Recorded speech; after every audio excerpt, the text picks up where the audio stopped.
Amen. Amen. You guys may be seated this morning. Well, good morning. There we go. Hey, fourth and fifth, you guys are going to hang in today with us. So normally this would be the time that you're dismissed to go to class, but being that it is Mission Sunday, we wanted some of the younger kids to hang with us today to just see how God uses his people in and around the world. It's a good thing to be a part of a church family that is incredibly active and does so many different things, both locally and around the world, especially for the size of church that we are. Every year we take one Sunday, as has been said before, to just stop and to reflect on what God has done in us and through us as a church family. And so this year is no different than that. Because of that, sometimes a Sunday that you repeat every year can start to have the feel of, oh, it's Mission Sunday again. Why do we do this? And so I want to reiterate kind of our hopes each time that we do this as a church family. There's three things this morning that as we have introduced you to the various ministries we support, as I'll share a few thoughts, as we do an interview with a team that went to Mexico just a few weeks ago, and as we share in a barbecue and you have an opportunity to meet the various ministries that we support, there's three things that I hope you see this morning as a church family. Number one, I hope that you see that mission is at the heart of the church. Mission is at the heart of the church. One of the coolest things for me as the lead pastor going 13 plus years now is based on the situation we'd found ourselves in 13 years ago when I entered into this role, there was maybe one missionary that we were supporting at that time. The finances were such that we were not able to support as many people as we had in the past. And so over the last decade, to see it move from one missionary to all of these different ministries that we support is such an incredible blessing for me, and I want you to see that as a church. But one of the reasons we do that, one of the reasons we continue to bring that to the forefront is because we believe mission is at the heart of the church. The church is meant to be outward facing and invitational because God is outward facing and invitational. Mission is not a side project of the church. It's not just something that a few radical believers are called to while the rest of us stay home and cheer them on. Mission is at the very heart of who we are because it is rooted in the very heart of God. The word missions comes from the Latin word mito, meaning to send. And for the last 2,000 years, this word has carried with it the weight of Jesus' call to send his followers into the global harvest of people.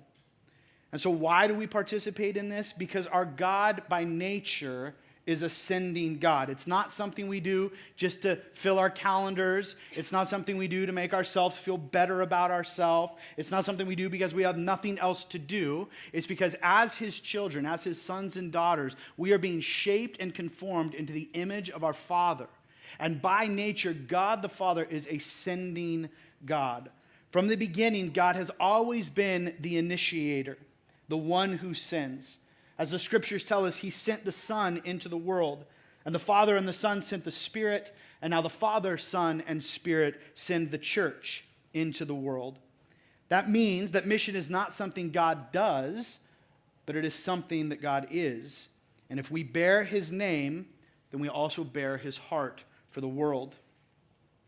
And so in John chapter 20, verse 21, Jesus says to his disciples, "As the Father has sent me, even so I am sending you." And this is no small task, but it is the continuation of Jesus' mission that he began while he was here on earth. And so therefore his mission becomes our mission.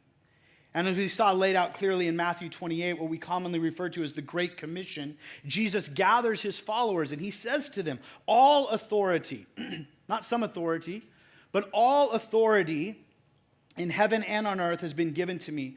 Go therefore and make disciples of all nations, baptizing them in the name of the Father and of the Son and of the Holy Spirit, teaching them to observe all that I have commanded you. And behold, he says, I am with you always, even to the end of the age. This is not simply Jesus' farewell speech. It is his commissioning to his disciples. In this verse, Jesus establishes here the authority for his mission, because all authority has been given to him. He gives the purpose of our mission to make disciples of all the nations, and the hope that is behind our mission, the reality that he is with us always, even to the end of the age.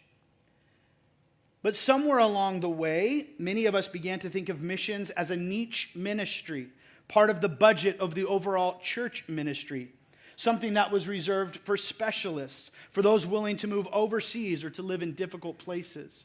And there is certainly a nuance to those of us that are called to cross-cultural global missions, and the work there is uniquely challenging. But it in no way is meant to imply that you and I also aren't sent into the world as missionaries on behalf of Jesus. Those callings to cross-cultural global missions are beautiful and they are necessary. And there are those in this room present this morning that have heard that call and answered that call, and we get to hear from them. But too often in the life of the church, the mission program gets set aside as its own little thing. But in a healthy church, in a growing church, mission is at the heart. The people that gather in the name of Jesus don't gather to create their own group, their own clique, their own little group of friends. But they gather in the name of the Father, Son, and Spirit, and as he conforms us to his image, he turns us back out to invite others in. And that is the nature of missionary work. And so we see that the church doesn't exist for itself. RVF does not exist for itself, but rather it exists for the world and for our neighborhood in particular. And so therefore we are sent just as Jesus was sent. And that means that Mission Sunday isn't just about far off places. It's about who we are and where we go every day of the week. A people that have been shaped by the sending love of God, sent into the world to be a faithful presence and a prophetic witness to the King and his kingdom.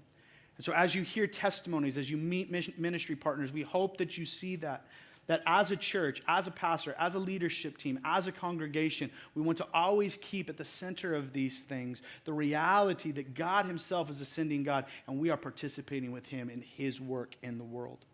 Number two, the thing that I hope you see from the ministries that we support and the conversations that you have is that the gospel must be both proclaimed and embodied.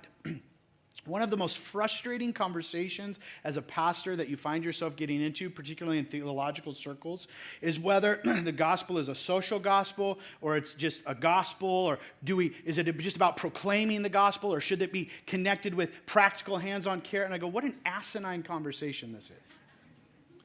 That for whatever, and I know the history and why we do that, and it's, by the way, it's particularly connected or rooted in our country, in North America, within evangelical circles, because back 100 years ago, there was this divide between liberal mainlines and conservative fundamentalist churches. And so all of a sudden, this conversation became really important and really real, and I go, it's crazy to me. Because gospel proclamation and gospel practice and gospel actions have always been meant to be packaged together. They should never be separated, ever, ever, ever. Jesus enters into the world and he proclaims the kingdom of God and he helps the hurting and the lost. He does both of these simultaneously, and they both have their place and they both have meaning. So mission is more than a message that we speak, it is a life that we live. And if we proclaim the good news of Jesus but fail to reflect his character, our message often loses its power. John Dixon refers to this as the silent dimension of mission. What is the silent dimension of mission? Well, it's the good works of God's people that quietly reflect his glory. The church gets a lot of critique in our culture. And Christians in the last number of years have gotten a lot of critique, and somewhat rightly so, because we have attached Jesus' name to things that have no business attaching his name to. And so the culture rightly critiques some of our weird enmeshment of things. But I hope that you see this morning that the people of God, and particularly the people of God in this place, are doing a number of good things in and around the world because of what God is doing in us. And so Jesus taught this in his Sermon on the Mount, where he says, "Let your light shine before others so that they may see your good works and give glory to your Father in heaven." He See, these good works are concrete acts of mercy, concrete acts of truth-telling, peacemaking, forgiveness, compassion, empathy. They are lived expressions of God's kingdom. And this wasn't just Jesus teaching this, it was the pattern of the early church.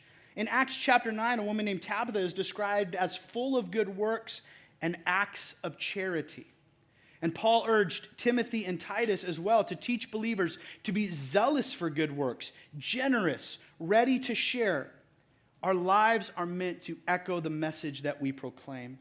And this is why Dixon said, he puts it like this. He says, as preachers declare God's forgiveness, believers are to display that mercy. As preachers announce Christ as truth, believers are to be marked by honesty. Similarly, Timothy Keller wrote, if a church is seen as existing only for itself, its preaching will not resonate. But if its people love their city, their neighbors, the world, through sacrificial deeds, the message will be heard. So we preach the gospel and we practice the gospel. And all of the partners that you'll see this morning and interact with, they embody both of these realities unbelievably well. We speak of grace and we show grace. We proclaim truth and we live truth. And this is the power of the gospel that is both heard and seen. And so the gospel must be both proclaimed and embodied. And then finally this morning, I hope that you see through this Mission Sunday that we, you and I, are invited to join God in his mission. Christianity is not a spectator sport. You know what I mean by a spectator sport, right? It's not meant to be that. Now, one of the challenges, we set up the main thing each week as a spectator event. I come perform, and you all watch. This is a problem. Now, preaching and teaching is necessary. I'm not undermining what I do. I need a job. But it's one of the reasons we try to incorporate more and more people every week in different aspects of the service to slowly undermine this mentality that we come and we watch and then we leave. Now, this is a brief time of the Christian life, right? And it's a necessary time and it's an important time. But it's not the only time that we live our faith. And so if you don't happen to participate in this place, because then people say, well, why don't everybody should participate in church on Sunday morning? Mind you, these are the same people that complain if I go 5 minutes long in a sermon. Just sidebar freebie. I go, I see you checking your watches, and you want 240 people to be able to use their gifts on Sunday morning? I don't think so. But we got 6 days and 22 and a half more hours throughout the week that we get to use our gifts, where we're invited to join in God's mission. And one of the reasons we do local and global is because the reality is not all of us are going to have the opportunity nor feel called to do cross-cultural missions. But we all step outside of our doors every day. And there are opportunities to join God in his work in our community and in our neighborhood. And so at the heart of Mission Sunday is not a command to do more, but an invitation to step into what God is already doing in the world. Mission is not a burden placed on the church. It is a gift given to the church. It is a grace-filled invitation to walk with God as he reconciles all things to himself. And so when mission is central to our understanding of the church, we begin to see that every believer is invited to participate. David Botch said it like this. He says, missionary activity is not so much the work of the church as simply the church at work. Because God is a missionary God, God's people are missionary people. So we are invited to participate in God's work of redemption and restoration. This means that being part of God's mission is not reserved for a few. It is not just for those who cross oceans. It is for all of us this morning, in our neighborhoods, our workplaces, our families, and our friendships. As Paul wrote in 2 Corinthians 5, he says, God reconciled us to himself through Christ and gave us, God's people, the ministry of reconciliation. This isn't an assignment he forces on us. Rather, it is a sacred opportunity that he shares with us. As the triune God, Father, Son, and Spirit is a loving, outward-reaching God, so too are his people, and we are invited to participate in his work. From the beginning, The triune God has longed to gather people from every tribe, tongue, and nation into his family. And now, we as his people are invited to be part of that gathering work. Mission then is not a task to complete, rather it is a joy to embrace. And as Oswald Chambers reminds us, God's mission flows out of love. Our mission, which is patterned after and participates in God, must as well. Love is what compels us. Not guilt, not pressure, but love. Love for God and love for others. So this morning, don't ask, what must I do to stir up passion for mission? Instead, ask, what might be hindering me from joining the mission that God is already doing? Because he is at work. The only question is, will we join with him? As I said, mission is not the job of the church, it is the joy of the church. And it's this gracious invitation to join God in his work of making all things new. And that invitation on Mission Sunday is for every one of us. And so this morning we have an opportunity to hear from a number of people that heard this call to join God in his work of redemption and reconciliation and restoration, and actually crossed cultural boundaries and went outside of our country. And they're actually the youth group. And so this morning we're going to invite that group up to share with us. But as we've seen this morning, mission isn't something that just happens out there in faraway places with professional ministers. It's something we're all invited to, wherever God has placed us. Whether we cross cultures or cross the street, the call is the same, to join God in his work of reconciliation and to bear witness to his kingdom in both word and deed. And so this morning, we're grateful to hear from a group of young people who have said yes to that very tangible invitation. As I said, they've just returned from a trip to Mexico, a time of serving, learning, and transformation. And so we're excited to hear their testimony this morning. So I'm going to invite Richard, Ben, Ava, and Shelly on up. Would you guys welcome them this morning?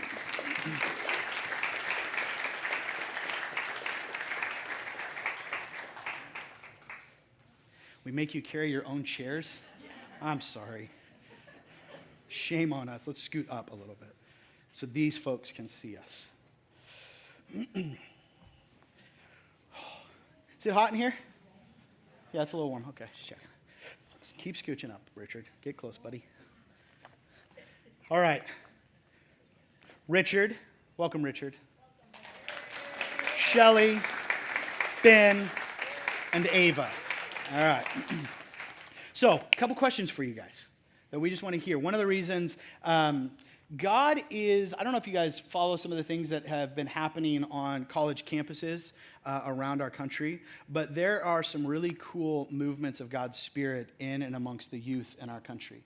And so when we start to see the beginnings of that in our church, we wanted to, as a leadership team, to just recognize that, to encourage that, to cultivate that. One, for your guys' faith to inspire those of us that sit here every week. It was inspiring to see you guys hear that call and to step out in faith. I know we had 3 of us pastors had kids on the trip, and so it was cool as pastors in our church to see our children stepping out in faith and watching their faith start to bear fruit. And so we were just excited. And so I'm like, let's have the youth share with us this year. So I'd like to hear from you guys this morning, and I have 3 pages of questions for you. Kidding, I don't. I have this many questions for you. I'm curious, one, how many of this was your first missions trip? Ava? Okay, perfect, just one. Okay, perfect. So what were your general expectations, ideas, and maybe hopes going into the trip? Does somebody want to start? Ava, the mic is on. It's on? It's okay, on. Great. You got the power. Well, I didn't have too many expectations going into this. I was just excited to explore a different culture that I'm not used to. I've never left the country before. And so I thought it'd be interesting to get to see what life was like outside of the luxury that we have in America. And it was a very cool experience. Perfect. I didn't really have any expectations either, but I had a phrase that I would say when I'd get like demotivated or stressed, and it was, I'm doing this for you, God. Just a reminder of why I'm there and doing it for him. Perfect. Yeah, Shelly. All right. I didn't really know what to expect. I had never built a house before, and I was just like, I don't know what I'm doing, but I have hands and feet and a heart to serve. And so I just kind of went in and waited to see what was going to happen. Yeah. This being the first time I've led a missions group, I had a lot of expectations. But part of what I see my job being is what is Jesus doing in the students, and then how can I partner with them? And so one of my hopes for this trip was being able to witness Jesus drawing those things out in the students in this trip and being able to respond to them. And I think, as you guys might hear from them, I think Jesus did pull a lot of really wonderful things out of each of these students and meet them in that place. Yeah, I think he met that hope. Okay. It's always how many of you out here have gone on some sort of missions trip before? Okay. So you always have some sort of expectation, some sort of hope that you're going with, and often it doesn't happen the way you think it was going to. How many of you found out that it rarely happens the way you think it's going to happen? But God always does something in that. So one of the things you learn in missions and going on cross-cultural missions is how to step out in faith with expectations and hope and trusting God, and yet doing so with like this open-handed, what St. Ignatius would call like holy indifference. Like, okay, Lord, you get to do with this what you want, but you are able to name what you're hoping God will do. And so it's an important thing to recognize what God is doing in each one of us as he calls us out to serve him, and then just trust him, because you all know the people on the mission trip that have hopes and expectations, and they don't do holy indifference. They do this. They hold on to those things, and then they force their expectations on you for the entire week that you're down there, and that's really challenging.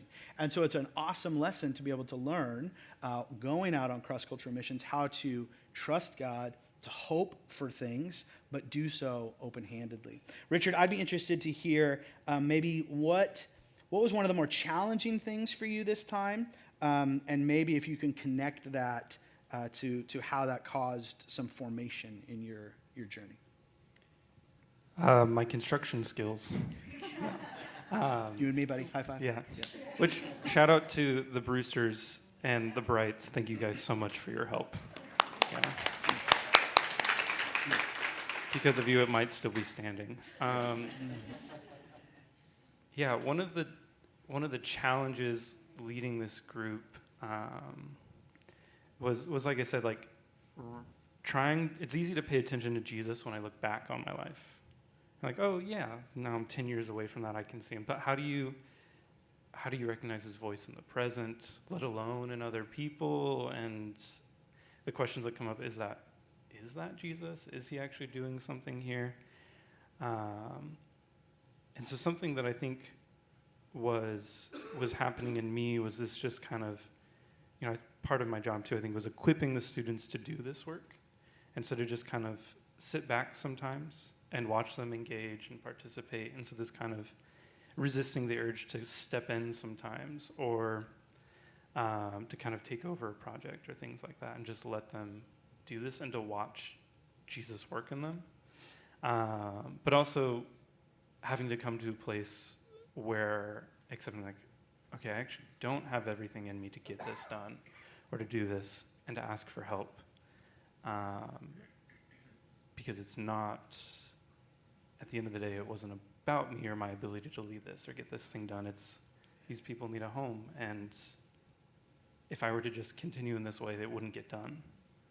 And so just kind of trying to lay that aside and just ask for help and acknowledge, like, this is my first time doing this, and I don't have all the answers, I don't know everything. And just kind of accept the help that Jesus offers, and to just trust that Jesus is doing something, even if I don't actually achieve my hope of paying attention to it. Someone else, challenge connected to like maybe a growth.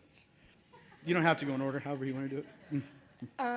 Well, again, building. I didn't know how to hammer a nail until a week before when Mr. Todd taught me how. So thank you, Mr. Todd. But yeah, so it was hard and kind of like a humbling experience learning how to figure out like where I fit in the team and all these things. And also, like, I've gained a lot of patience figuring out how to work with friends and people like that, and just knowing that some things I won't be able to do, even though, you want to, like, jump in and do stuff. So, so patience and, One of the hardest things for me as well was patience. Just like things would go wrong on the job site, and you just had to be patient with other people, especially for me. That was rough sometimes. So doing that and just like being able to work through it. Anyone in particular that was really hard? I'm just kidding. Totally kidding. Just kidding. He looked at someone on this Ethan. side. Definitely someone over here. So. No, there was I'm nobody in just kidding. particular. Don't answer. You'll get in trouble, I promise. Shall we? Challenge, like what was something challenging, but on the back end you saw growth that God did in you? Challenging growth. Or just break it up into two separate questions. Gosh, there were a lot of things that were challenging for me. I think physically also just not knowing how to build a house was super challenging. Yeah, I think for me, something that God was just really stirring in me before I left, and then while I was there, it was just this capacity to listen and be present in the moment and see Him doing things right in front of me. And I feel like every turnaround, or whatever you call it, around every corner, there was like an opportunity to really just see God at work. And it was incredibly powerful in a lot of ways. And so I think for me, that was something that I didn't expect, and it was definitely growing me on the inside as far as challenges that I was facing. So one of the things I think you guys can hear is a lot of the folks, when they heard an invitation from Jesus to go, and maybe their perceived skill set of themselves didn't match the opportunity, right? But one of the things that's important to realize when you walk with Jesus is that faithfulness and obedience will get you infinitely further than giftedness and charisma. Just tuck that away, right? God uses faithful and obedient people to do amazing things, and it's not always the most skilled people. Now, thank God for the Brewsters and the Brights that actually know how to build houses. But that is a common theme of many of our testimonies when you hear God's call to like walk with Him, to trust Him, is that what He's requiring of you is not for you to have all the skills, to not have all the answers, but He is asking you to be faithful, and He is asking you to be obedient. And so in the end, who gets the glory and the honor and the recognition is not me and my amazingly talented building skills. Well, I don't have those, but God does, right? And so that's the same testimony here. And so just tuck that away. Faithfulness and obedience get you way further in the kingdom than giftedness and charisma. And there's a lot of things we can learn in a week, like hammering a nail.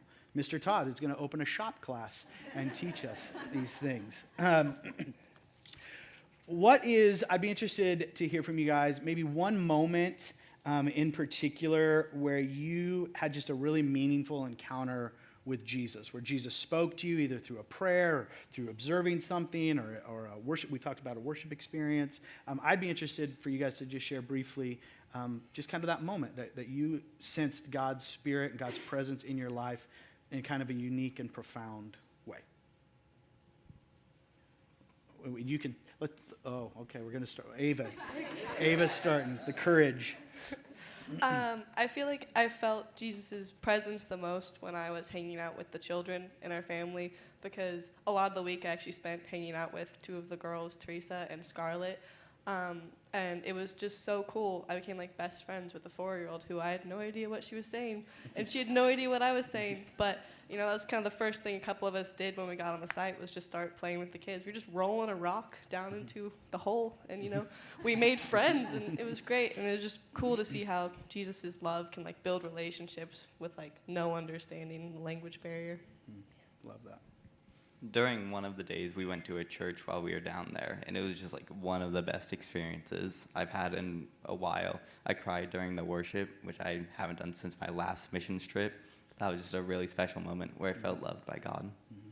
Yeah, love that. For me, I was thinking about this, and I had just a really ordinary moment. I was walking out of dinner. We were having dinner one night with the team at a taco shop, and finished up and walked outside, and some people were selling bracelets and ponchos and blankets on the corner. And our base leader was just with this couple who was selling goods off this table.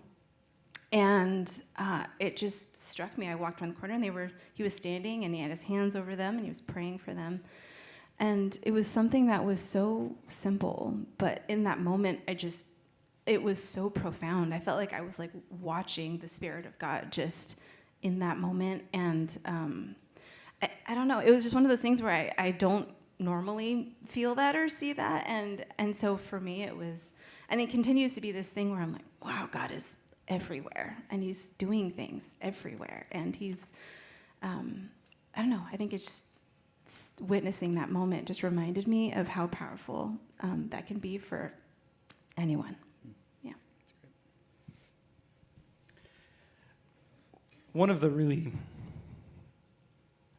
wonderful things to watch was the kids and the students, for me, responding to the call of Jesus and the invitation to the work that we were there to do, despite the impatience and challenges and frustrations, and the willingness to share those with an kind of like graciousness, and then still press on the next day. Of like, we're here to do this, and we're here to love, and we're gonna do it, despite our frustrations. And as a youth director, it was just really wonderful to just watch that happen. But personally as well, there's this guy there, his name was Bill, and I met him 7 years ago, the last time I went, and he remembered who I was, and he's one of those few people I've met in my life where he just is always joyful, but it was the kind of joy where the only explanation I had for it was, you've seen God.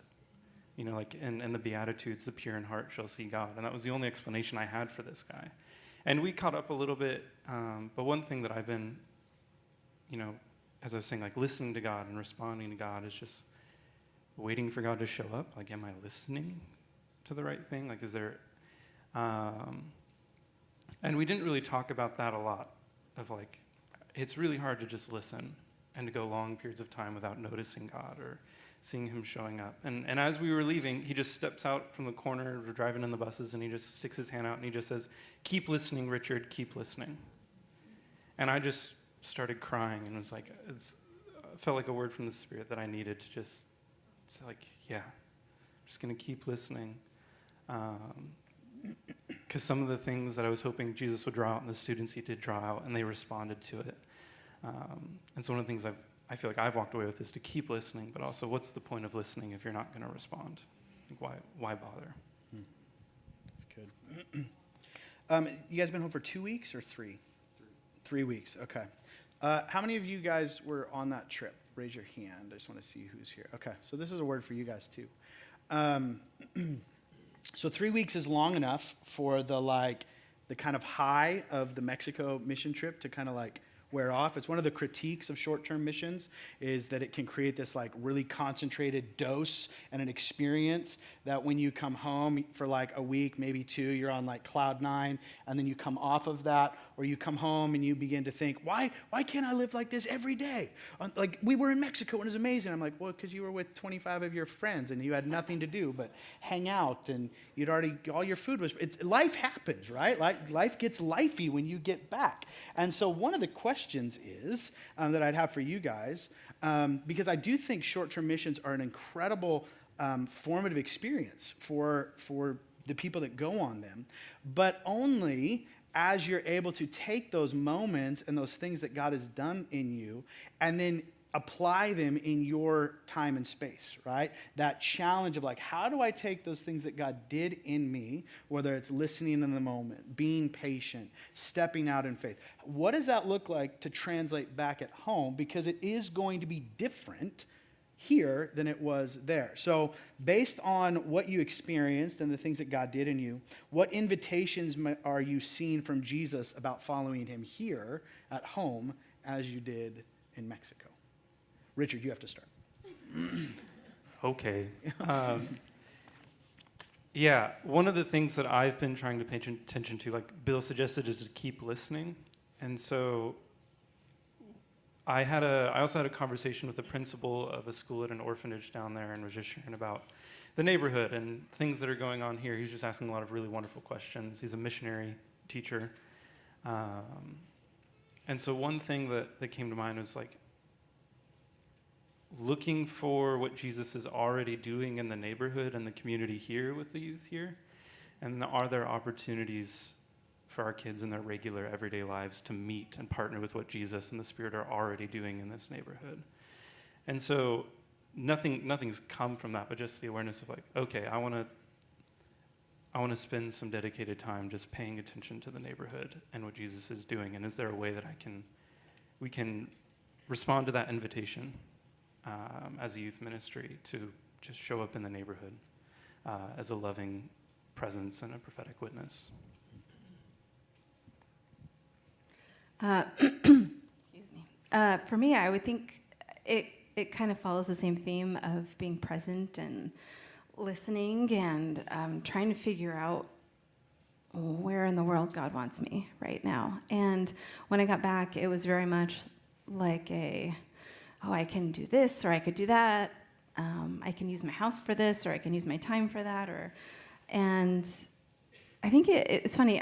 Before I went on the trip, I had this little like tug or nudge or something that was like, maybe you should work with the youth a little bit, you know. And I was like, I don't know, that feels like a lot. You know, there's kids, they're a lot sometimes. But I went on the trip and I was just like, oh my gosh, I love these kids. They're the best. And I was like, yeah, this is where I'm supposed to be. So that's something that I've brought home, this continued desire to continue to work with our kiddos and step into that and all the fun that has. Love it. After getting back, I've been trying to do more research on like Jesus and reading my Bible more, just trying to figure out like why is he the right way and not something else. So I've been looking at other religions and comparing them to this one and like Jesus, because why is he so cool, you know?